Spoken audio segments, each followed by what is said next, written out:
মানুষ সহজলভ্য করে দেয় আমাদের।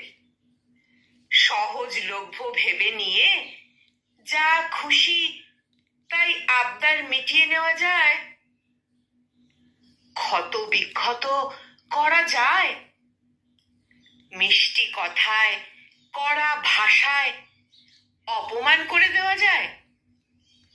খুব সহজ হয়ে যায় ব্যাপারটা, কিন্তু নিজেকে এতটাও সহজ করে দিতে নেই যে যখন তখন আপনি পিঠ পেতে বসে থাকবেন আর অন্যরা এসে নিজেদের চরিত্র দেখিয়ে দিয়ে চলে যাবে।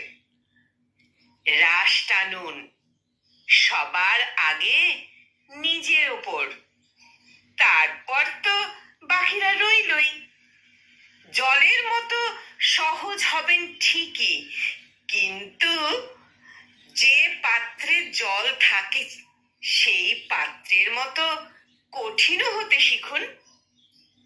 সবার কাছে সহজ হতে গিয়ে সহজলভ্য হয়ে যাবেন না।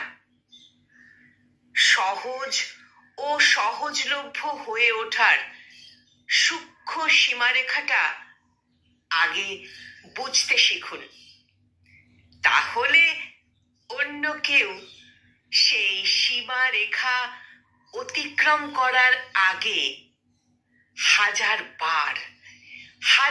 বার নিজেকে বিচার বিশ্লেষণ করবে। তারপর আপনাকে নিয়ে ভাবার সুযোগ পাবে। কলমে শর্মিলা বর্মন আর কণ্ঠ প্রয়াসে আমি নিবেদিতা।